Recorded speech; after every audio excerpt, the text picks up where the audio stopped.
Behaviour of conductors in electric field. അതായത് ഒരു electric ഫീൽഡിൽ നമ്മൾ ഒരു കണ്ടക്ടറിനെ കൊണ്ടുവച്ച് കഴിഞ്ഞാൽ എങ്ങനെയായിരിക്കും ആ കണ്ടക്ടർ ബിഹേവ് ചെയ്യുന്നത്.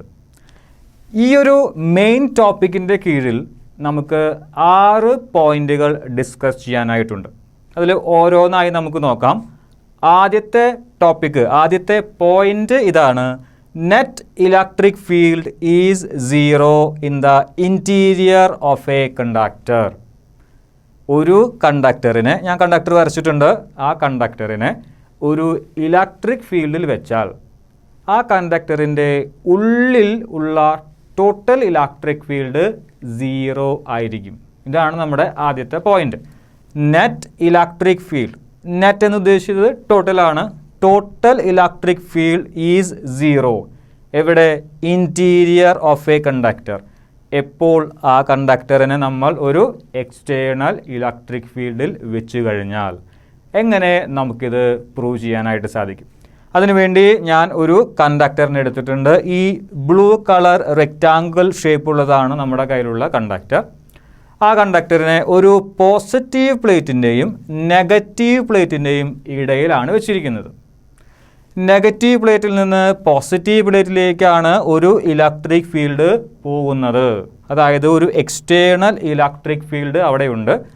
പോസിറ്റീവ് പ്ലേറ്റിൽ നിന്ന് നെഗറ്റീവ് പ്ലേറ്റിലേക്കാണ് എക്സ്റ്റേണൽ ഇലക്ട്രിക് ഫീൽഡ് പോകുന്നത്. അതിൻ്റെ ഡയറക്ഷൻ നമ്മുടെ റൈറ്റ് സൈഡിലേക്ക് ഞാൻ അടയാളപ്പെടുത്തിയിട്ടുണ്ട്. ഒരു എക്സ്റ്റേണൽ ഇലക്ട്രിക് ഫീൽഡിൽ ഒരു റെക്റ്റാങ്കിൾ ഷേപ്പുള്ള ഒരു കണ്ടക്ടറിനെ ഞാൻ വെച്ചിരിക്കുന്നു. ഈ ഒരു എക്സാമ്പിളിൽ റെക്റ്റാങ്കിൾ ഷേപ്പുള്ള ഒരു കണ്ടക്ടറിനെയാണ് ഞാൻ എടുത്തിരിക്കുന്നത്. കണ്ടക്ടേഴ്സിൻ്റെ ഉള്ളിൽ ഒരുപാട് ഫ്രീ ചാർജസ് ഉണ്ടായിരിക്കും. ഇതൊരു പോസിറ്റീവ് പ്ലേറ്റാണ്, ഇത് ഒരു നെഗറ്റീവ് പ്ലേറ്റുമാണ്. നടുവിൽ ഇവ തമ്മിൽ കൂട്ടിമുട്ടാതെ, അതായത് പോസിറ്റീവ് പ്ലേറ്റും നെഗറ്റീവ് പ്ലേറ്റിൻ്റെയും ഇടയിൽ ഞാൻ കണ്ടക്ടറിനെ വെച്ചിട്ടുണ്ട്. കണ്ടക്ടർ പോസിറ്റീവ് പ്ലേറ്റുമായോ നെഗറ്റീവ് പ്ലേറ്റുമായോ ഫിസിക്കൽ കോണ്ടാക്റ്റ് ഇല്ല. പോസിറ്റീവ് പ്ലേറ്റിൻ്റെ പ്രസൻസ് കാരണം ഈ കണ്ടക്ടറിൻ്റെ ഉള്ളിലുള്ള എല്ലാ നെഗറ്റീവ് ചാർജസും ഈ കണ്ടക്ടറിൻ്റെ ലെഫ്റ്റ് സൈഡിലേക്ക് അക്യുമുലേറ്റ് ചെയ്യും. നെഗറ്റീവ് ചാർജുള്ള പ്ലേറ്റിൻ്റെ പ്രസൻസ് കാരണം ഈ കണ്ടക്ടറിൻ്റെ ഉള്ളിലുള്ള എല്ലാ പോസിറ്റീവ് ചാർജസും കണ്ടക്ടറിൻ്റെ റൈറ്റ് സൈഡിലേക്കും അക്യുമുലേറ്റ് ചെയ്യും. അങ്ങനെയെങ്കിൽ ഈ കണ്ടക്ടറിൻ്റെ ഉള്ളിൽ ഒരു ഇൻറ്റേർണൽ ഇലക്ട്രിക് ഫീൽഡ് ഡെവലപ്പ് ചെയ്യും. കണ്ടക്ടർ വെച്ചിരിക്കുന്നത് ഒരു എക്സ്റ്റേണൽ ഇലക്ട്രിക് ഫീൽഡിലാണ്. കണ്ടക്ടറിൻ്റെ ഉള്ളിൽ ഒരുപാട് ഫ്രീ ചാർജസ് ഉള്ളതുകൊണ്ട് പോസിറ്റീവ് പ്ലേറ്റിൻ്റെ അടുത്തേക്ക് എല്ലാ നെഗറ്റീവ് ചാർജുകളും, നെഗറ്റീവ് പ്ലേറ്റിൻ്റെ അടുത്തേക്ക് എല്ലാ പോസിറ്റീവ് ചാർജുകളും വന്ന് അക്യുമുലേറ്റ് ചെയ്യും. അതിൻ്റെ ഉള്ളിൽ തന്നെ ഒരു ഇൻറ്റേർണൽ ഇലക്ട്രിക് ഫീൽഡ് ഡെവലപ്പ് ചെയ്യും. 2 ഇലക്ട്രിക് ഫീൽഡുകളാണ് ഇപ്പോൾ നമ്മുടെ കയ്യിലുള്ളത്. ഒന്ന് എക്സ്റ്റേണൽ ഇലക്ട്രിക് ഫീൽഡ് റൈറ്റ് സൈഡിലേക്ക് ആക്ട് ചെയ്യുന്നു. രണ്ടാമത്തെ ഇൻറ്റേർണൽ ഇലക്ട്രിക് ഫീൽഡ് എങ്ങോട്ടായിരിക്കും അത് ആക്ട് ചെയ്യുന്നത്? പോസിറ്റീവ് ചാർജിൽ നിന്ന് നെഗറ്റീവ് ചാർജിലേക്ക്. അതായത് നമ്മളിങ്ങനെ നിൽക്കുകയാണെങ്കിൽ നമ്മുടെ റൈറ്റ് സൈഡിൽ നിന്ന് ലെഫ്റ്റിലേക്കാണ് ഇൻറ്റേർണൽ ഇലക്ട്രിക് ഫീൽഡ് ആക്ട് ചെയ്യുന്നത്. എക്സ്റ്റേണൽ ഇലക്ട്രിക് ഫീൽഡ് നേരെ ഓപ്പോസിറ്റ് ഡയറക്ഷനിൽ. അങ്ങനെയാണെങ്കിൽ ടോട്ടൽ ഇലക്ട്രിക് ഫീൽഡ് എന്തായിരിക്കും? ഈ എക്സ്റ്റേണൽ പ്ലസ് ഈ ഇൻറ്റേർണൽ. പക്ഷേ ഈ എക്സ്റ്റേണൽ റൈറ്റ് സൈഡിലേക്കും ഈ ഇൻറ്റേർണൽ ലെഫ്റ്റ് സൈഡിലേക്കും ആയതുകൊണ്ട് പ്ലസ് സൈൻ മാറ്റി നമ്മൾ എന്തിട്ട് കൊടുക്കേണ്ടി വരും? ഒരു മൈനസ് സൈൻ ഇട്ട് കൊടുക്കേണ്ടി വരും. ഈ ടോട്ടൽ ഈസ് ഈക്വൽ ടു ഈ എക്സ്റ്റേണൽ മൈനസ് ഈ ഇൻറ്റേർണൽ. ഇതാണ് ഇപ്പോൾ നമ്മുടെ കയ്യിലുള്ള ടോട്ടൽ ഇലക്ട്രിക് ഫീൽഡ് ഇൻറ്റൻസിറ്റിക്കുള്ള ഇക്വേഷൻ. ഇനി നമ്മൾ പറഞ്ഞു കഴിഞ്ഞു ഈ ഒരു കണ്ടക്ടറിൻ്റെ ഉള്ളിൽ ഒരുപാട് ഫ്രീ ചാർജസ് ഉണ്ട്. ആ ഫ്രീ ചാർജസ് മുഴുവൻ, അതായത് നെഗറ്റീവ് ചാർജുകൾ മുഴുവൻ ലെഫ്റ്റിലേക്കും പോസിറ്റീവ് ചാർജുകൾ മുഴുവൻ റൈറ്റ് സൈഡിലേക്കും വരും. ഏത് സമയം വരെ വരും? ഇതിൻ്റെ പുറത്തുള്ള എക്സ്റ്റേണൽ ഇലക്ട്രിക് ഫീൽഡ് ഇൻറ്റൻസിറ്റിയുടെ മാഗ്നിറ്റ്യൂഡിന് ഈക്വൽ ആകുന്നത് വരെ ഈ ഇൻറ്റേർണൽ ഡെവലപ്പ് ചെയ്തുകൊണ്ടേയിരിക്കും. ചെറിയൊരു എക്സാമ്പിൾ പറയാം. പുറമെയുള്ള external electric field 10 newton per കൂളമാണെന്ന് വിചാരിക്കാം. തുടക്കത്തിൽ ഉള്ളിൽ ഡെവലപ്പ് ചെയ്ത internal electric field 1 newton per coulomb ആണെന്ന് വിചാരിക്കാം. അങ്ങനെയാണെങ്കിൽ ഈ ടോട്ടൽ എന്തായിരിക്കും? 10 - 1 9 ന്യൂട്ടൺ പെർ കൂളം. പക്ഷേ ആ 1 ന്യൂട്ടൺ പെർ കൂളത്തിൽ ഈ ഇൻറ്റേർണൽ സാറ്റിസ്ഫൈഡ് അല്ല. എന്തു ചെയ്യും? ഈ കണ്ടക്ടറിൻ്റെ ഉള്ളിൽ ഒരുപാട് ഫ്രീ ചാർജസ് ഉണ്ട്. ആ ഫ്രീ ചാർജസിനെ മുഴുവൻ, അതായത് പുറമേയുള്ള എക്സ്റ്റേണൽ ഇലക്ട്രിക് ഫീൽഡ് ഇൻറ്റൻസിറ്റിക്ക് ഈക്വൽ ആകുന്നത് വരെ നെഗറ്റീവ് ചാർജുകൾ മുഴുവൻ ലെഫ്റ്റ് സൈഡിലേക്ക് വന്നുകൊണ്ടേയിരിക്കും. പോസിറ്റീവ് ചാർജുകൾ മുഴുവൻ റൈറ്റ് സൈഡിലേക്ക് പോയിക്കൊണ്ടേയിരിക്കും. ഈ ഇൻറ്റേർണൽ എത്രയാകുന്നത് വരെ ഈ ഒരു പ്രോസസ്സ് കണ്ടിന്യൂ ചെയ്യും? ഈ ഇൻറ്റേർണൽ ഈക്വൽ ടു ഈ എക്സ്റ്റേണൽ ആകുന്നത് വരെ ആ പ്രോസസ്സ് കണ്ടിന്യൂ ചെയ്തുകൊണ്ടേയിരിക്കും. കാരണം ഒരുപാട് ചാർജസ് ആരുടെ കയ്യിലുണ്ട്? കണ്ടക്ടേഴ്സിൻ്റെ കയ്യിൽ ഉണ്ട്. പക്ഷേ ഡയറക്ഷനിൽ മാറ്റമൊന്നുമില്ല. ഈ ഇൻറ്റേർണൽ നമ്മുടെ ലെഫ്റ്റിലേക്കും ഈ എക്സ്റ്റേണൽ റൈറ്റ് സൈഡിലേക്കുമാണ്. നെഗറ്റീവ് ചാർജുകൾ ലെഫ്റ്റിലേക്കും പോസിറ്റീവ് ചാർജുകൾ റൈറ്റ് സൈഡിലേക്കും പോകുന്ന ഒരു പ്രോസസ്സ് 2 ഇലക്ട്രിക് ഫീൽഡ് ഇൻറ്റൻസിറ്റീസിൻ്റെ മാഗ്നിറ്റ്യൂഡ് ഈക്വൽ ആകുന്നത് വരെ കണ്ടിന്യൂ ചെയ്തുകൊണ്ടേയിരിക്കും. ഒരു പെർട്ടിക്കുലർ ടൈം കഴിഞ്ഞു കഴിഞ്ഞാൽ എന്ത് സംഭവിക്കും? Magnitude of E external equal to magnitude of E internal എന്ന് പറയുന്ന ഒരു അവസ്ഥയിലേക്ക് കണ്ടക്ടർ വരും. അങ്ങനെയാണെങ്കിൽ ഈ ടോട്ടൽ എന്ത് വരും? E external minus E internal. അവിടെ നമുക്ക് എന്ത് കിട്ടും? 0 കിട്ടും. അതായത് ഒരു ഇലക്ട്രിക് കണ്ടക്ടറിന് അല്ലെങ്കിൽ ഒരു കണ്ടക്ടറിനെ ഒരു എക്സ്റ്റേണൽ ഇലക്ട്രിക് ഫീൽഡിൽ വെച്ച് കഴിഞ്ഞാൽ ആ കണ്ടക്ടറിൻ്റെ ഉള്ളിലുള്ള ടോട്ടൽ ഇലക്ട്രിക് ഫീൽഡ് 0 ആയിരിക്കും. അതാണ് നമ്മുടെ ആദ്യത്തെ point. Net electric field is 0 in the interior of a conductor. ഇനി രണ്ടാമത്തെ ബിഹേവിയർ നോക്കാം. At the surface of a charged conductor electric field must be normal to the surface at every point. നമ്മുടെ കയ്യിലൊരു കണ്ടക്ടറുണ്ട്. ആ കണ്ടക്ടർ നമ്മൾ ചാർജും ചെയ്തിട്ടുണ്ട്. ഒരു പോസിറ്റീവ് ചാർജുള്ള ഒരു കണ്ടക്ടറാണെന്ന് എടുക്കുക. അതിൻ്റെ പുറത്തേക്ക് എന്ത് പോകുന്നുണ്ടായിരിക്കും? ഇലക്ട്രിക് ഫീൽഡ് പോകുന്നുണ്ടായിരിക്കും. ഇലക്ട്രിക് ഫീൽഡ് ലൈൻസ് പോകുന്നുണ്ടായിരിക്കും. അങ്ങനെയെങ്കിൽ ആ ഇലക്ട്രിക് ഫീൽഡ് ലൈൻസ് ഏത് രീതിയിലായിരിക്കും ആ കണ്ടക്ടറിൻ്റെ പുറത്തേക്ക് പോവുക? ചെരിഞ്ഞിട്ടായിരിക്കോ അതോ നോർമലായിട്ടായിരിക്കോ? എങ്ങനെയായിരിക്കും പോകുന്നുണ്ടാവുക? അതിനുള്ള ഉത്തരമാണ് നമ്മുടെ രണ്ടാമത്തെ point. At the surface of a charged conductor electric field or electric field lines must be normal to the surface at every point. നമ്മുടെ കയ്യിൽ ഒരു ചാർജ്ഡ് കണ്ടക്ടർ ഉണ്ടെങ്കിൽ ആ കണ്ടക്ടറിൻ്റെ പുറത്തേക്ക് പോകുന്ന ഇലക്ട്രിക് ഫീൽഡ് എപ്പോഴും ആ സർഫസിന് നോർമലായിട്ട് മാത്രമേ പോവുകയുള്ളൂ. ഏത് പോയിൻ്റ് എടുത്തു കഴിഞ്ഞാലും ആ പോയിൻറ്റിന് നോർമലായിട്ടാണ് പോവുകയുള്ളൂ. ഇനി ഇവിടെയാണ് നമ്മളൊരു പോയിൻ്റ് എടുക്കുന്നതെങ്കിൽ ഈ ഒരു പോയിൻറ്റിന് നോർമലായിട്ടാണ് അവിടെയുള്ള ഇലക്ട്രിക് ഫീൽഡ് പോവുകയുള്ളൂ. ഇവിടെയാണ് നമ്മളൊരു പോയിൻ്റ് എടുക്കുന്നതെങ്കിൽ ആ പോയിൻറ്റിന് നോർമലായിട്ടായിരിക്കും അവിടെയുള്ള ഇലക്ട്രിക് ഫീൽഡ് പോവുകയുള്ളൂ. ഇതൊരു പോസിറ്റീവ്ലി ചാർജഡ് കണ്ടക്ടർ ആയ കാരണം നമ്മൾ ഇലക്ട്രിക് ഫീൽഡിൻ്റെ ഡയറക്ഷൻ പുറത്തേക്ക് ഇടുന്നു. ആ സർഫസിന് നോർമലായിട്ടായിരിക്കും അവിടെയുള്ള ഇലക്ട്രിക് ഫീൽഡ് ആക്ട് ചെയ്യുക. അല്ലെങ്കിലോ, അതായത് ഇലക്ട്രിക് ഫീൽഡ് നോർമൽ അല്ലെങ്കിലോ, ഞാനിവിടെ ഒരു എക്സാമ്പിളിന് വേണ്ടി ഇവിടെ ഒരു ഇലക്ട്രിക് ഫീൽഡിനെ ഞാൻ ചെരിച്ചു വരച്ചിട്ടുണ്ട്. ഈ ഒരു പോയിന്റിൽ ശരിക്കും നമ്മുടെ തിയറി അനുസരിച്ച് ഈ ഒരു പോയിന്റിൽ ഇലക്ട്രിക് ഫീൽഡ് എങ്ങനെയാണ് പോവുകയുള്ളൂ? നോർമലായിട്ടാണ് പോവുകയുള്ളൂ. അല്ലെങ്കിൽ എന്ത് സംഭവിക്കും? അതാണ് നമ്മൾ ഡിസ്കസ് ചെയ്യുന്നത്. ഞാനൊരു ഇലക്ട്രിക് ഫീൽഡിനെ ഒരു അല്പം ചെരിച്ച് വരച്ചിട്ടുണ്ട്. ഇലക്ട്രിക് ഫീൽഡ് ഒരു വെക്റ്ററാണെന്നുള്ള കാര്യം നമുക്കറിയാം. അതുകൊണ്ട് നമുക്ക് ഒരു വെക്റ്റർ നൊട്ടേഷൻ ഇട്ട് കൊടുക്കാം. അപ്പോൾ ഇലക്ട്രിക് ഫീൽഡ് സർഫസിന് ഒരു ആംഗിളിൽ കൂടിയാണ് പോകുന്നത്. ആ ആംഗിൾ 90 ഡിഗ്രി അല്ല. ചുരുക്കി പറഞ്ഞു കഴിഞ്ഞാൽ നോർമലായിട്ടല്ല, ഒരല്പം ചെരിഞ്ഞിട്ടാണ് പോകുന്നത്. വെക്റ്ററുകളെ റിസോൾവ് ചെയ്യാൻ സാധിക്കും എന്ന് നമ്മൾ +1 ഒരുപക്ഷെ പഠിച്ചിട്ടുണ്ടായിരിക്കും. ആ വെക്റ്ററിനെ ഈ എന്ന് പറയുന്ന ഇലക്ട്രിക് ഫീൽഡ് വെക്റ്ററിനെ നമുക്ക് 2 കമ്പോണൻറ്റുകൾ ആക്കി തിരിക്കാം. ഒരു കമ്പോണൻറ്റ് ഈ സർഫസിന് പാരലലായിട്ടും അടുത്ത കമ്പോണൻറ്റ് ഈ ഒരു സർഫസിന് പെർപെൻഡിക്കുലർ ആയിട്ടുമാണ് പോകുന്നത്. പാരലൽ കമ്പോണൻറ്റിനെ ഞാൻ ഈ പാരലൽ എന്ന് എഴുതിയിട്ടുണ്ട്.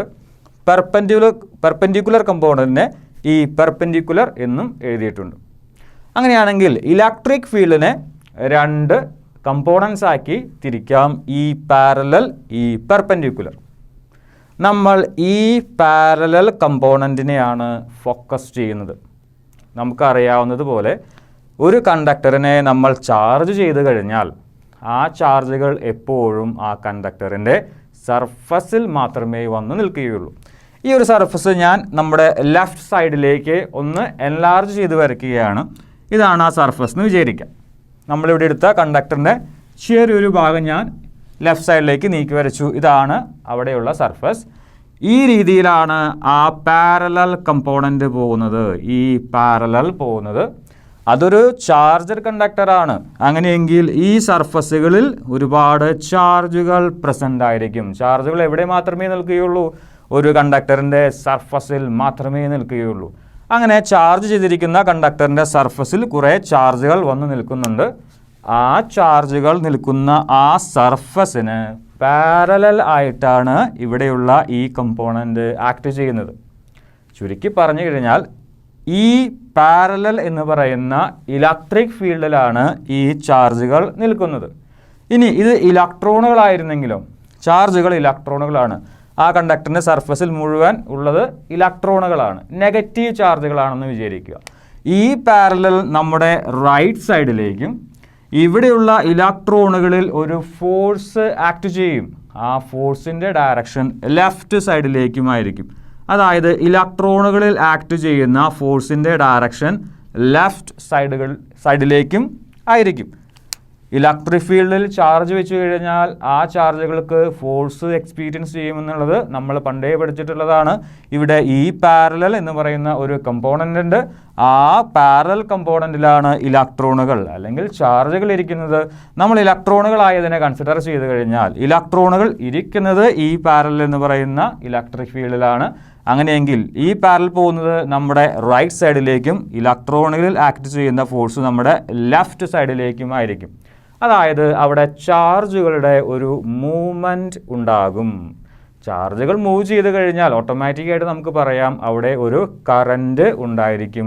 സർഫസിൽ കൂടിയുള്ള ചാർജുകളുടെ മൂവ്മെൻറ്റ് കാരണം ഉണ്ടാകുന്ന കറൻറ്റിനെ വിളിക്കുന്ന പേരാണ് സർഫസ് കറൻറ്റ്. പക്ഷേ ഒരു കറൻറ്റ് ഉണ്ടാകണമെങ്കിൽ നമ്മൾ എന്ത് അപ്ലൈ ചെയ്യണം? പൊട്ടൻഷ്യൽ ഡിഫറൻസ് അപ്ലൈ ചെയ്യണം. അതായത് സ്റ്റാറ്റിക് സിറ്റുവേഷനിൽ സ്റ്റാറ്റിക് കറൻറ്റിന് ഒരിക്കലും എക്സിസ്റ്റ് ചെയ്യാനായിട്ട് സാധിക്കുകയില്ല. അതായത് പൊട്ടൻഷ്യൽ ഡിഫറൻസ് അപ്ലൈ ചെയ്താൽ മാത്രമേ അവിടെ എന്തുണ്ടായിരിക്കുള്ളൂ?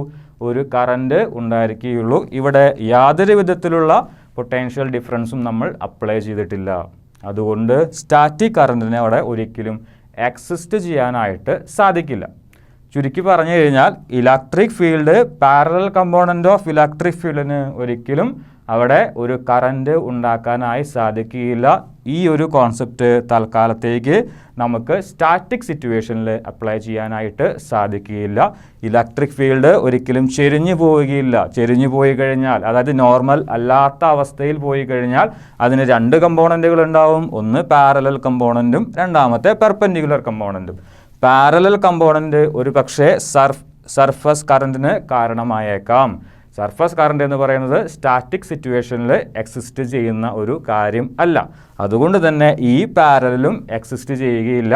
ഈ പാരലൽ എക്സിസ്റ്റ് ചെയ്യുന്നില്ലെങ്കിൽ ഈ പെർപെൻഡിക്കുലറും എക്സിസ്റ്റ് ചെയ്യുന്നില്ല. ഈ പാരലലും ഈ പെർപെൻഡിക്കുലറും അവിടെ എക്സിസ്റ്റ് ചെയ്യുന്നില്ലെങ്കിൽ അവിടെ ഇലക്ട്രിക് ഫീൽഡിന് ഒരിക്കലും ചെരിഞ്ഞു പോകാനായി സാധിക്കുകയില്ല. എപ്പോഴും ആ സർഫസിന് നോർമലായിട്ട് മാത്രമേ പോകാൻ സാധിക്കൂ. ഇതാണ് നമ്മുടെ രണ്ടാമത്തെ ബിഹേവിയർ.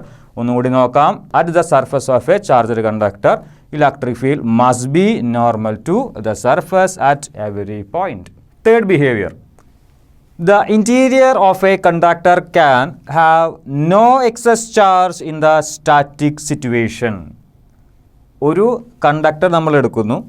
ആ കണ്ടക്ടറിൻ്റെ ഉള്ളിൽ സ്റ്റാറ്റിക് സിറ്റുവേഷനിൽ എക്സസ് ചാർജുകൾ ഒന്നും തന്നെ ഉണ്ടായിരിക്കുകയില്ല എന്നാണ് നമ്മുടെ മൂന്നാമത്തെ പോയിൻ്റ് പറയുന്നത്. നമ്മൾക്ക് ഈ ഒരു പോയിൻറ്റിനെ രണ്ട് രീതിയിൽ എക്സ്പ്ലെയിൻ ചെയ്യാനായിട്ട് സാധിക്കും. ഒന്നാമത്തെ രീതി നോക്കാം. ഒരു കണ്ടക്ടറിലേക്ക് നമ്മൾ ചാർജുകൾ കൊടുത്താൽ ആ ചാർജുകൾ എവിടെ മാത്രമേ വന്ന് നിൽക്കുകയുള്ളൂ? ആ കണ്ടക്ടറിൻ്റെ സർഫസിൽ മാത്രമേ വന്ന് നിൽക്കുകയുള്ളൂ. അതിൻ്റെ ഉള്ളിൽ ചാർജുകൾ 0 ആയിരിക്കും. എക്സസ് ചാർജുകൾ 0 ആയിരിക്കും. ചാർജുകൾ 0 ആണെന്ന് പറഞ്ഞു കഴിഞ്ഞാൽ ഒരു പക്ഷേ നമ്മൾ വിചാരിക്കും ആ കണ്ടക്ടറിൻ്റെ ഉള്ളിൽ യാതൊരു വിധത്തിലുള്ള ചാർജുകളും ഇല്ല എന്ന്. ആ ഒരു കോൺസെപ്റ്റ് തെറ്റാണ്. കാരണം കണ്ടക്ടറിൻ്റെ ഉള്ളിൽ ചാർജുകൾ ഉണ്ടായിരിക്കാം. കാരണം ഒരു കണ്ടക്ടറിനെ ഉണ്ടാക്കിയിരിക്കുന്നത് ആറ്റങ്ങൾ കൊണ്ടാണ്. ഒരു ആറ്റത്തിൻ്റെ ഉള്ളിൽ equal number of protons and electrons ഉണ്ടായിരിക്കും. അതായത് equal number of positive and negative charges. ഒരു ആറ്റം ഇലക്ട്രിക്കലി ന്യൂട്രലാണ്. ആറ്റങ്ങൾ കൊണ്ട് ഉണ്ടാക്കിയ കണ്ടക്ടറും സാധാരണഗതിയിൽ ഇലക്ട്രിക്കലി ന്യൂട്രലാണ് എന്ന് കരുതി ഒരു കണ്ടക്ടറിൻ്റെ ഉള്ളിൽ ചാർജുകൾ ഒന്നും തന്നെ ഇല്ല എന്ന് നമുക്ക് പറയാൻ സാധിക്കുകയില്ല. അതിൻ്റെ ഉള്ളിൽ ചാർജുകളുണ്ട്. പക്ഷേ അതിൻ്റെ ഉള്ളിൽ equal number of negative and positive ചാർജുകളായിരിക്കും ഉണ്ടാവുക. അതുകൊണ്ടാണ് ഒരു കണ്ടക്ടർ ഇലക്ട്രിക്കലി ന്യൂട്രൽ ആകുന്നത്, സാധാരണ അവസ്ഥയിൽ ഇലക്ട്രിക്കലി ന്യൂട്രൽ ആകുന്നത്. ഇനി നമ്മൾ കുറച്ച് ഇലക്ട്രോണുകളെ അങ്ങോട്ട് കൊടുത്തു കഴിഞ്ഞാൽ ആ കണ്ടക്ടർ ഒരു ചാർജുള്ള ബോഡിയായിട്ട് മാറും. കുറച്ച് ഇലക്ട്രോണുകളെ അതിൽ നിന്ന് പുറത്തേക്ക് എടുത്തു കഴിഞ്ഞാൽ ആ കണ്ടക്ടർ പോസിറ്റീവ് ചാർജ് ഉള്ളതായിട്ട് മാറും. നമ്മൾ കുറച്ച് ചാർജുകളെ കൊടുക്കുന്നു എന്ന് വിചാരിക്കുക. കണ്ടക്ടറിൻ്റെ ഉള്ളിലേക്ക് ഏത് ഭാഗത്തേക്ക് നമ്മൾ ചാർജുകളെ കൊടുത്തു കഴിഞ്ഞാലും അവസാനം ആ ചാർജുകൾ എവിടെ വന്ന് നിൽക്കും? സർഫസിൽ വന്ന് നിൽക്കും. എക്സസ് ചാർജുകളാണ് നമ്മൾ കൊടുക്കുന്നത്, അഡീഷണൽ ചാർജുകളാണ് നമ്മൾ കൊടുക്കുന്നത്. കണ്ടക്ടറിൻ്റെ ഉള്ളിൽ ഓൾറെഡി കുറച്ച് ചാർജുകളുണ്ട്, പക്ഷേ equal number of negative and positive ചാർജുകളാണുള്ളത്. ഒരു കണ്ടക്ടർ ബേസിക്കലി ന്യൂട്രലാണ്. കുറച്ച് ചാർജുകളെ, എക്സസ് ചാർജുകളെ, അഡീഷണൽ ചാർജുകളെ നമ്മൾ കണ്ടക്ടറിലേക്ക് കൊടുക്കുന്നു. ആ കണ്ടക്ടറിലേക്ക് കൊടുക്കുന്ന ചാർജുകൾ അവസാനം അതിൻ്റെ സർഫസിലേക്കാണ് വന്ന് നിൽക്കുക. കണ്ടക്ടറിൻ്റെ ഉള്ളിൽ എക്സസ് ചാർജുകൾ ഒന്നും തന്നെ ഉണ്ടായിരിക്കുകയില്ല. ഇതാണ് ഒന്നാമത്തെ മെത്തേഡ്. ഈ ഒരു പോയിന്റിനെ എക്സ്പ്ലെയിൻ ചെയ്യാനായിട്ടുള്ള ഒന്നാമത്തെ മെത്തേഡ്, കണ്ടക്ടറിൻ്റെ ഉള്ളിലേക്ക് നമ്മൾ ചാർജുകളെ കൊടുത്തു കഴിഞ്ഞാലും ചാർജുകൾ സർഫസിൽ മാത്രമേ വന്ന് നിൽക്കുകയുള്ളൂ. അതിൻ്റെ ഉള്ളിൽ, കണ്ടക്ടറിൻ്റെ ഉള്ളിൽ എക്സസ് ചാർജുകൾ ഒന്നും തന്നെ ഉണ്ടായിരിക്കുകയില്ല. ഇനി മറ്റൊരു രീതിയിലും നമുക്ക് വേണമെങ്കിൽ ഈ ഒരു പോയിന്റിനെ പ്രൂവ് ചെയ്യാനായിട്ട് സാധിക്കും. അത് നമ്മൾ നമ്മുടെ ഫ്ലക്സുമായി റിലേറ്റ് ചെയ്തിട്ടുള്ള ഇക്വേഷൻസ് ആണ് എടുക്കുന്നത്. Total electric flux φE is equal to integral E dot ds ആണെന്ന് നമുക്കറിയാം. അതേപോലെ തന്നെ ഇലക്ട്രിക് ഫ്ലക്സിനുള്ള മറ്റൊരു ഇക്വേഷനാണ് ഗോസസ് തിയറം അനുസരിച്ച് Q/ε0. രണ്ട് ഇക്വേഷൻസും നമുക്ക് വളരെയധികം പരിചിതമാണ്. φE is equal to integral E dot ds equal to 0 ആണ്. ഈ ഒരു കേസിൽ integral E dot ds equal to 0 ആണ്. കാരണം നമ്മുടെ ഏറ്റവും ആദ്യത്തെ ബിഹേവിയറിൽ, ഏറ്റവും ആദ്യത്തെ പോയിന്റിൽ നമ്മൾ പറഞ്ഞിട്ടുണ്ട് ഒരു കണ്ടക്ടറിൻ്റെ ഉള്ളിൽ ഇലക്ട്രിക് ഫീൽഡ് 0 ആയിരിക്കും. ഞാൻ വളരെ ഒരു ഇറഗുലർ ഷേപ്പുള്ള ഒരു കണ്ടക്ടർ അവിടെ വരച്ചിട്ടുണ്ട്. അതിൻ്റെ ഉള്ളിൽ ഇലക്ട്രിക് ഫീൽഡ് 0 ആയിരിക്കും. അതുകൊണ്ട് ഈ ഒരു ഇക്വേഷനിൽ E എന്ന് പറയുന്ന ക്വാണ്ടിറ്റിക്ക് നമുക്ക് എത്ര കൊടുക്കാം? 0 കൊടുക്കാം. Electric flux equal to integral E dot ds equal to 0 since electric field is equal to 0. Equation 1 എന്ന് ലേബൽ ചെയ്തിരിക്കുന്നു. ഗോസസ് തിയറം അനുസരിച്ച് എന്താണ് ഇലക്ട്രിക് ഫ്ലക്സ്? Q/ε0. അതിന് നമ്മൾ ഇക്വേഷൻ 2 എന്നും ലേബൽ ചെയ്തിരിക്കുന്നു. ഇക്വേഷൻ 1ൻ്റെ ലെഫ്റ്റ് സൈഡും ഇക്വേഷൻ 2ൻ്റെ ലെഫ്റ്റ് സൈഡും സെയിം ആണ്. അതുകൊണ്ട് നമ്മൾ ഇക്വേഷൻ 1നെയും 2നെയും കമ്പയർ ചെയ്ത് കഴിഞ്ഞാൽ നമുക്ക് എന്ത് കിട്ടും? Q/ε0 is equal to 0. നമുക്കറിയാം ε0 ഒരിക്കലും 0 ആവുകയില്ല. അതിനൊരു പ്രത്യേക വാല്യൂ ഉണ്ട്. അല്ലെങ്കിൽ ε0 നമ്മൾ റൈറ്റ് സൈഡിലേക്ക് കൊണ്ടുപോവുക. എങ്ങനെ നോക്കിക്കഴിഞ്ഞാലും ക്യൂവിൻ്റെ വാല്യൂ എന്തായിരിക്കും? 0 ആയിരിക്കും. അതായത് ഈ ഒരു കണ്ടക്ടറിൻ്റെ ഉള്ളിലുള്ള ചാർജ് ഈസ് ഈക്വൽ ടു 0. മൂന്നാമത്തെ point, the interior of a conductor can have no excess charge in the static situation. Fourth behavior, electric potential is constant through the volume of the conductor and has the same value as inside on its surface. ഒരു conductor നമ്മൾ എടുത്തു കഴിഞ്ഞാൽ, ഞാനിവിടെ ഒരു conductor വരച്ചിട്ടുണ്ട്, ഒരു blue circle പോലെ ഒരു കണ്ടക്ടർ വരച്ചിട്ടുണ്ട്. ആ കണ്ടക്ടറിൻ്റെ ഉള്ളിൽ ഇലക്ട്രിക് ഫീൽഡ് 0 ആണെന്ന് നമ്മൾ ഓൾറെഡി പറഞ്ഞു കഴിഞ്ഞു. ഇനി എന്തായിരിക്കും അതിൻ്റെ ഉള്ളിലെ പൊട്ടൻഷ്യൽ കോൺസ്റ്റൻ്റ് ആണ്. എന്തുകൊണ്ടാണ് ഇലക്ട്രിക് ഫീൽഡ് 0 ആയിട്ടും ഒരു കണ്ടക്ടറിൻ്റെ ഉള്ളിലുള്ള പൊട്ടൻഷ്യൽ കോൺസ്റ്റൻ്റ് ആയത്? അതിനുള്ള പ്രൂഫ് നമ്മളിവിടെ എഴുതിയിട്ടുണ്ട്. ഒരിക്കൽ കൂടി നമുക്ക് ആ ഒരു പോയിന്റ് വായിക്കാം. The electric potential is constant through the volume of a conductor. ഒരു കണ്ടക്ടറിൻ്റെ ഉള്ളിൽ വോളിയം ഉണ്ടായിരിക്കും. ആ എല്ലാ വോളിയത്തിലും, അതായത് ഒരു കണ്ടക്ടറിൻ്റെ ഉള്ളിൽ എല്ലാ ഭാഗത്തും ഇലക്ട്രിക് പൊട്ടൻഷ്യൽ കോൺസ്റ്റൻ്റ് ആയിരിക്കും. And has the same value as inside on its surface. ഈ ഒരു കണ്ടക്ടറിൻ്റെ ഉള്ളിലുള്ള പൊട്ടൻഷ്യൽ എത്രയാണോ, ഉള്ളിലെ എല്ലാ ഭാഗത്തും ഒരേ പൊട്ടൻഷ്യൽ തന്നെയായിരിക്കും. ആ പൊട്ടൻഷ്യൽ എത്രയാണോ സെയിം പൊട്ടൻഷ്യൽ തന്നെയായിരിക്കും ആ കണ്ടക്ടറിൻ്റെ സർഫസിലും. വളരെ ചെറിയൊരു എക്സാമ്പിൾ പറയാം. കണ്ടക്ടറാണ്, കണ്ടക്ടറിൻ്റെ ഉള്ളിലുള്ള പൊട്ടൻഷ്യൽ ഏത് ഭാഗത്ത് നോക്കിക്കഴിഞ്ഞാലും, ഒരു കണ്ടക്ടറിൻ്റെ ഉൾഭാഗം എടുത്ത് എവിടെ നോക്കിക്കഴിഞ്ഞാലും ഒരേ പൊട്ടൻഷ്യലാണ്. ആ പൊട്ടൻഷ്യൽ 3 വോൾട്ട് ആണെന്ന് വിചാരിക്കുന്നു. അതേ 3 വോൾട്ട് തന്നെയായിരിക്കും ഈ ഒരു കണ്ടക്ടറിൻ്റെ സർഫസിലും നമുക്ക് ലഭിക്കുക. കണ്ടക്ടറിൻ്റെ സർഫസിലും കണ്ടക്ടറിൻ്റെ ഉൾഭാഗത്തും ഒരേ പൊട്ടൻഷ്യൽ തന്നെ ആയിരിക്കും. ഇത് നമുക്ക് എങ്ങനെ പ്രൂവ് ചെയ്യാം? അതിനുവേണ്ടി നമ്മൾ മുന്നേ പഠിച്ച ഒരു ഇക്വേഷനെ നമ്മൾ തിരിച്ചു വിളിക്കുന്നു. E is equal to -dV divided by dr. അതിൽ E എന്ന് പറയുന്നത് ഇലക്ട്രിക് ഫീൽഡ് ഇൻറ്റൻസിറ്റി ആണ്. dV എന്ന് പറയുന്നത് ചേഞ്ച് ഇൻ പൊട്ടൻഷ്യൽ അല്ലെങ്കിൽ പൊട്ടൻഷ്യൽ ഡിഫറൻസ്. dr എന്ന് പറയുന്നത് അവിടെയുള്ള ചെറിയൊരു സെപ്പറേഷൻ, അതുമല്ലെങ്കിൽ ഡിസ്പ്ലേസ്മെൻറ്റ്, ഡിസ്റ്റൻസ്, എന്ത് വേണമെങ്കിലും നിങ്ങൾക്ക് എടുക്കാം. E is equal to -dV divided by dr. ഈ ഒരു കേസിൽ നമ്മൾ ഇലക്ട്രിക് ഫീൽഡ് 0 ആണെന്ന് എടുക്കുന്നു. അതങ്ങനെ തന്നെയാണ്. ഒരു കണ്ടക്ടറിൻ്റെ ഉള്ളിൽ ഇലക്ട്രിക് ഫീൽഡ് 0 ആണ്. ആ 0 എന്ന് പറയുന്ന വാല്യൂ ഇവിടെ ഈ ഇക്വേഷനിൽ സബ്സ്റ്റിറ്റ്യൂട്ട് ചെയ്യുക. അപ്പോൾ നമുക്ക് എന്ത് കിട്ടും? dV by dr is equal to 0. Minus അവിടെ ഇട്ടില്ലെങ്കിലും കുഴപ്പമില്ല. മാഗ്നിറ്റ്യൂഡ് മാത്രമേ നമ്മൾ കൺസിഡർ ചെയ്യുന്നുള്ളൂവെങ്കിൽ E is equal to dV divided by dr എന്ന് വേണമെങ്കിൽ എഴുതാം. മൈനസ് ആണ് ഇവിടെ ഇട്ടിരിക്കുന്നത് ഇലക്ട്രിക് ഫീൽഡിൻ്റെ ഡയറക്ഷനിൽ പൊട്ടൻഷ്യൽ കുറഞ്ഞു വരും എന്ന് പറയാനായിട്ടാണ്. E is equal to magnitude of dV divided by dr എന്ന് എഴുതി കഴിഞ്ഞാലും കുഴപ്പമില്ല. ഇക്ക് നമ്മൾ 0 കൊടുക്കുന്നു. അങ്ങനെയാണെങ്കിൽ dV divided by dr is equal to 0 since electric field is equal to 0. ഈ ഒരു ഇക്വേഷൻ്റെ മീനിങ് എന്താണ്? പലപ്പോഴും നമ്മൾ തെറ്റിദ്ധരിക്കും, പൊട്ടൻഷ്യൽ ഈസ് ഈക്വൽ ടു 0 ആണ്. തെറ്റാണ്. Change in potential with the displacement or change in potential with respect to length or change in potential with distance equal to 0 എന്നാണ് ഈ ഒരു ഇക്വേഷൻ്റെ മീനിങ്. ഡിസ്റ്റൻസ് മാറുന്നതിനനുസരിച്ച് പൊട്ടൻഷ്യലിൽ ചേഞ്ച് ഒന്നും തന്നെ ഇല്ല. അതായത് പൊട്ടൻഷ്യൽ ഒരു കോൺസ്റ്റൻ്റ് ആണ്. dV by dr equal to 0 എന്ന് പറയുന്ന ആ ചെറിയ ഇക്വേഷൻ്റെ മീനിങ് പൊട്ടൻഷ്യൽ കോൺസ്റ്റൻ്റ് ആണെന്നാണ്. എവിടെ? ഒരു കണ്ടക്ടറിൻ്റെ ഉള്ളിൽ.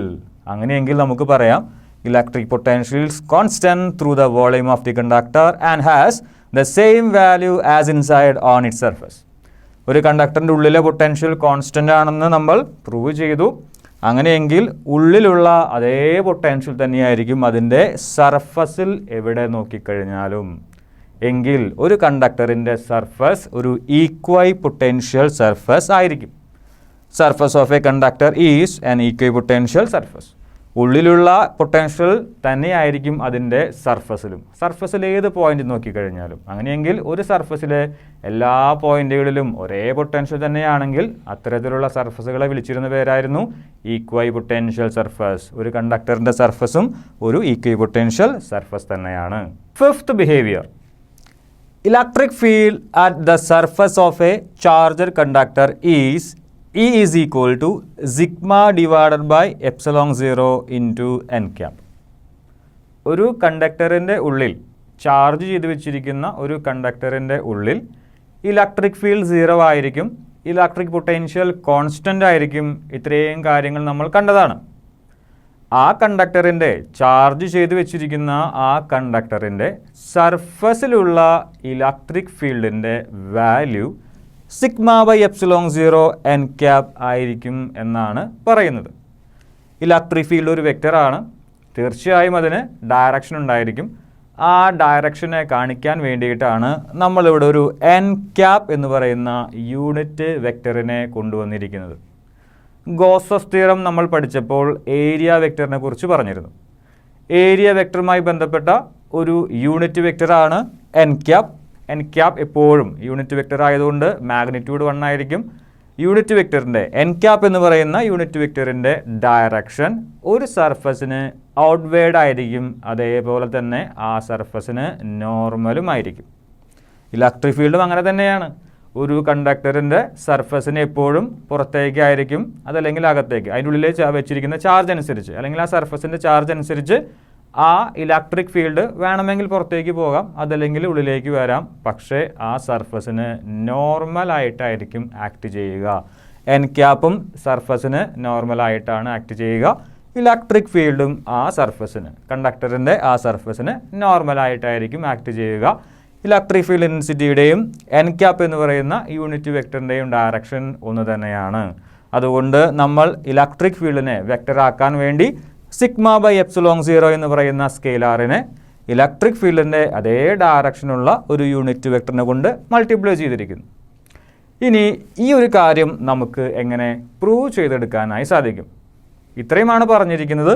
ചാർജ്ഡ് കണ്ടക്ടറിൻ്റെ സർഫസിലുള്ള electric field intensity sigma by epsilon 0 into n cap ആയിരിക്കും.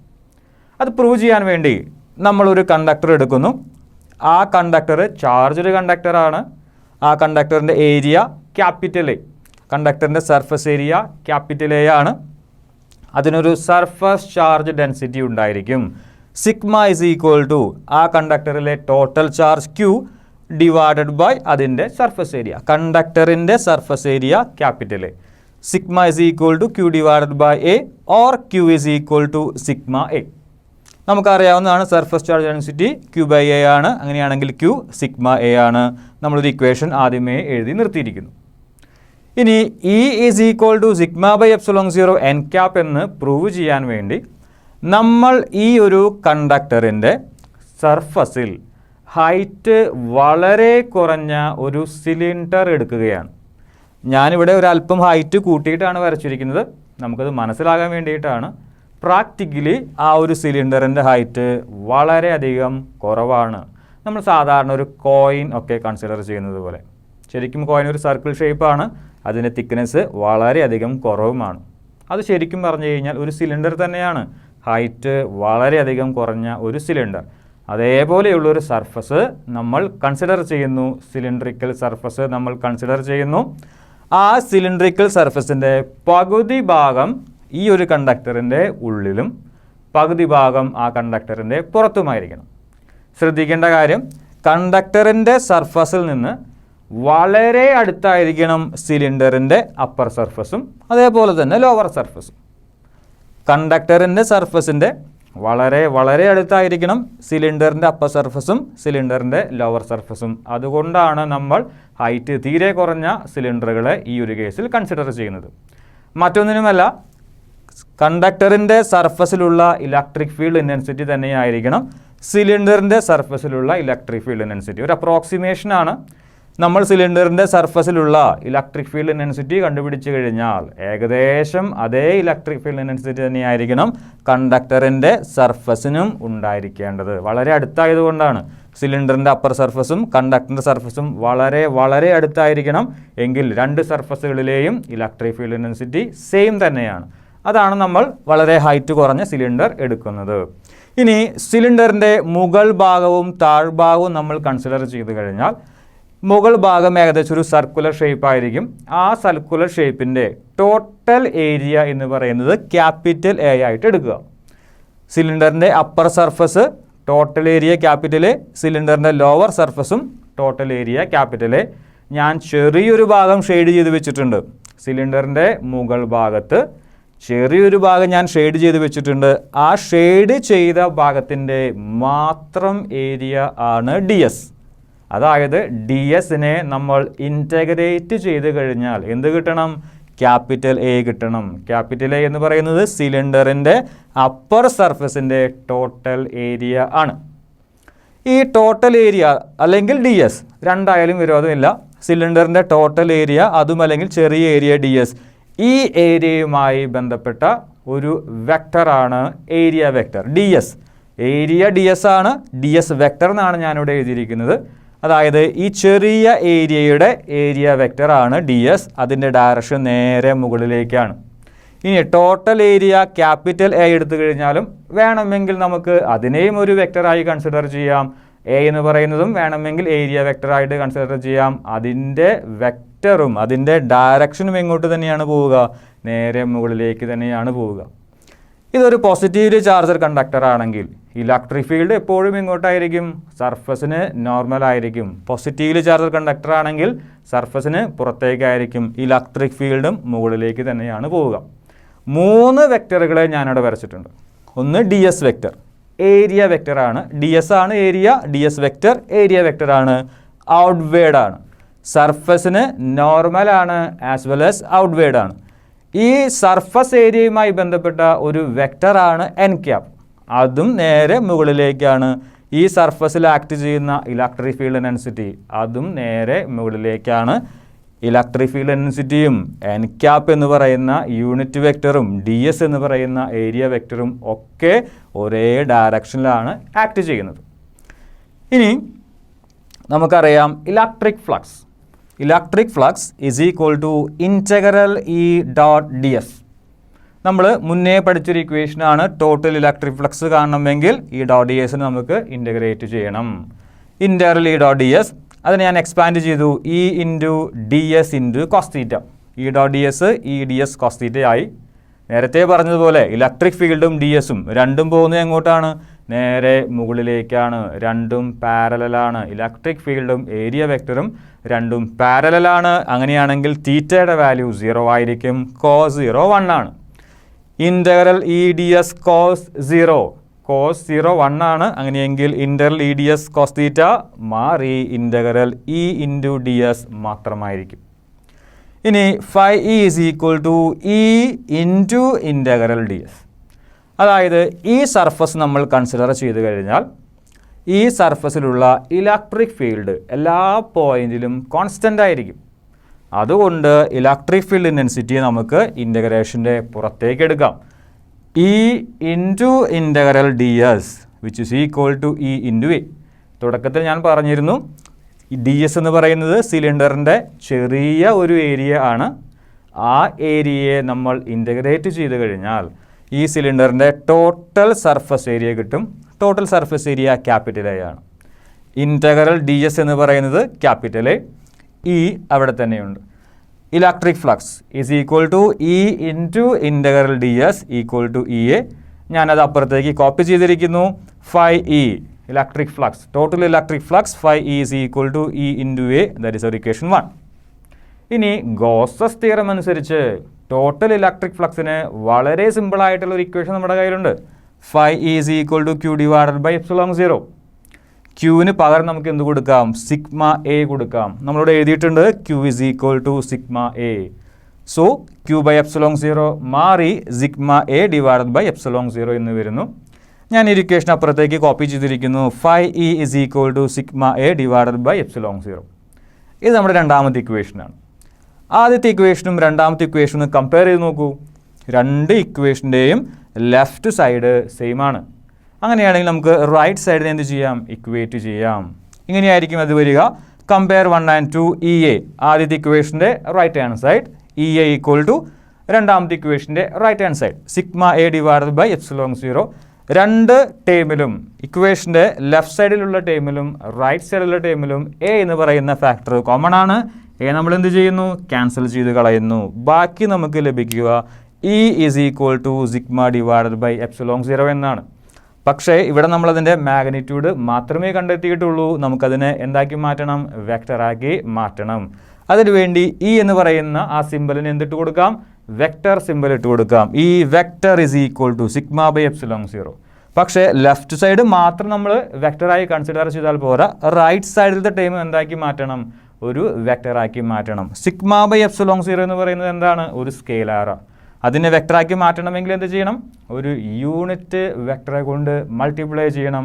നമ്മൾ ഇവിടെ എടുക്കുന്ന യൂണിറ്റ് വെക്ടറാണ് n cap. അങ്ങനെയാണെങ്കിൽ ഇക്വേഷൻ്റെ ലെഫ്റ്റ് സൈഡും വെക്ടറായി റൈറ്റ് സൈഡും വെക്ടറായി. ഇലക്ട്രിക് ഫീൽഡ് ഇൻറ്റൻസിറ്റിയുടെയും അല്ലെങ്കിൽ ഇലക്ട്രിക് ഫീൽഡിൻ്റെയും എൻ ക്യാപ്പിൻ്റെയും ഡയറക്ഷൻ ഒന്ന് തന്നെയാണ്. ഇവിടെ നെഗറ്റീവ് ഇട്ട് കൊടുക്കേണ്ട ആവശ്യം ഒന്നും തന്നെയില്ല. ഇലക്ട്രിക് ഫീൽഡ് നേരെ മുകളിലേക്കാണ്, എൻ ക്യാപ്പ് എന്ന് പറയുന്ന വെക്ടറും നേരെ മുകളിലേക്ക് തന്നെയാണ്. ഇലക്ട്രിക് ഫീൽഡ് ഇൻറ്റൻസിറ്റിയുടെയും എൻ ക്യാപ്പിൻ്റെയും ഡയറക്ഷൻ ഒന്ന് തന്നെയാണ്. അവസാനം നമ്മൾ എത്തിച്ചേർന്നു electric field intensity is equal to sigma divide by epsilon 0 into n cap. അത് തന്നെയാണ് നമ്മുടെ ഫിഫ്ത്ത് ബിഹേവിയറിലും പറഞ്ഞിരിക്കുന്നത്. Electric field at the surface of a charged conductor is E vector is equal to sigma by epsilon 0 into n cap. ഇനി sixth behaviour നോക്കാം. Electrostatic shielding. അതൊരു ഫിനോമിനയുടെ പേരാണ്. നോക്കാം എന്താണ് ഇലക്ട്രോസ്റ്റാറ്റിക് ഷീൽഡിംഗ് എന്ന് പറയുന്ന phenomena. The phenomena of protecting a certain region of space from external electric field is called electrostatic shielding. Such a field-free region is called Faraday cage. ഒരു charged കണ്ടക്ടറിൻ്റെ ഉള്ളിൽ electric field 0 ആണെന്ന് നമുക്കറിയാം. അങ്ങനെ ഒരു സ്പേസിനെ, അതായത് ഇപ്പോൾ എൻ്റെ കൈ ഇരിക്കുന്ന ഒരു സ്പേസിനെ എനിക്ക് ഫീൽഡ് ഫ്രീ റീജിയൻ ആക്കണമെങ്കിൽ ആ സ്പേസിൻ്റെ ചുറ്റും എന്ത് ചെയ്താൽ മതി? ഒരു ചാർജ്ഡ് കണ്ടക്ടറെ കൊണ്ട്, ഒരു ക്ലോസ്ഡ് സർഫസ് ആയിരിക്കണം, ഒരു ക്ലോസ്ഡ് കണ്ടക്ടർ ആയിരിക്കണം, അങ്ങനെയുള്ള ഒരു ക്ലോസ്ഡ് കണ്ടക്ടറിനെ കൊണ്ട് റാപ്പ് ചെയ്താൽ മതി. അത് ചാർജ്ഡ് കണ്ടക്ടർ ആയിരിക്കും എന്നുള്ള കാര്യം പ്രത്യേകം ശ്രദ്ധിക്കണം. ആ ചാർജ്ഡ് കണ്ടക്ടറിൻ്റെ ഉൾഭാഗത്താണ് എൻ്റെ കൈ ഇരിക്കുന്ന സ്പേസ് ഉള്ളത്. ഒരു സ്പേസിനെ നമ്മൾ ഫീൽഡ് ഫ്രീ റീജിയൻ ആക്കുന്നു. എങ്ങനെ? ആ സ്പേസിനെ ഒരു ചാർജ്ഡ് കണ്ടക്ടറെ കൊണ്ട് കവർ ചെയ്യുന്നു, റാപ്പ് ചെയ്യുന്നു. ആ ഫിനോമിനയെ വിളിക്കുന്ന പേരാണ് ഇലക്ട്രോസ്റ്റാറ്റിക് ഷീൽഡിംഗ്. ഇനി ഫീൽഡ് ഫ്രീ റീജിയൻ ആക്കപ്പെട്ട ആ സ്പേസിനെ വിളിക്കുന്ന പേരാണ് ഫാരഡേ കേജ്. ഒരല്പം എക്സ്പ്ലനേഷൻ നമുക്ക് നോക്കാം. ഈ ഒരു കണ്ടക്ടർ, അതിൻ്റെ ഉൾഭാഗത്ത് ഇലക്ട്രിക് ഫീൽഡ് 0 ആണ്. ഇതൊരു ചാർജ്ഡ് കണ്ടക്ടറാണ്. അതൊരു ഹോളോ സ്ഫെറിക്കൽ ഷെല്ലാണെന്ന് വിചാരിക്കാം. ഒരു സ്ഫെറിക്കൽ ബോഡിയാണ്. അതിൻ്റെ ഉൾഭാഗത്ത് ഒന്നും തന്നെയില്ല. ആ സ്ഫെറിക്കൽ ബോഡിയെ നമ്മൾ എന്ത് ചെയ്യുന്നു? ചാർജ് ചെയ്യുന്നു. അതൊരു ചാർജ്ഡ് കണ്ടക്ടറാണ്. അതിൻ്റെ ഉൾഭാഗത്ത് എന്തില്ല എന്ന് പറഞ്ഞു? ഇലക്ട്രിക് ഫീൽഡ് 0 ആണ്. ഇലക്ട്രിക് ഫീൽഡ് ഇല്ല എന്ന് പറഞ്ഞു. അങ്ങനെയെങ്കിൽ ആ സ്ഫിയറിൻ്റെ ഉൾഭാഗം ഒരു ഫീൽഡ് ഫ്രീ റീജിയൻ ആണ്. അങ്ങനെ ഒരു സ്പേസിനെ ഫീൽഡ് ഫ്രീ റീജിയൻ ആക്കുന്ന ആ പ്രോസസ്സിനെ വിളിക്കുന്ന പേരാണ് ഇലക്ട്രോസ്റ്റാറ്റിക് ഷീൽഡിംഗ്. വളരെ എളുപ്പമാണ്. ആ റീജിയന് ചുറ്റും എന്തുകൊണ്ട് റാപ്പ് ചെയ്താൽ മതി? ഒരു ചാർജ്ഡ് കണ്ടക്ടറെ കൊണ്ട് റാപ്പ് ചെയ്താൽ മതി. ആ ഉൾഭാഗത്ത് ഇലക്ട്രിക് ഫീൽഡ് 0 ആയതുകൊണ്ട് അത് ഫീൽഡ് ഫ്രീ റീജിയനാണ്. ആ ഫീൽഡ് ഫ്രീ റീജിയനെ വിളിക്കുന്ന പേരാണ് ഫാരഡേ കേജ്. ഇതാണ് നമ്മുടെ ആറാമത്തെ പ്രോപ്പർട്ടി അല്ലെങ്കിൽ ആറാമത്തെ behaviour of a conductor when it is placed in an external electric field.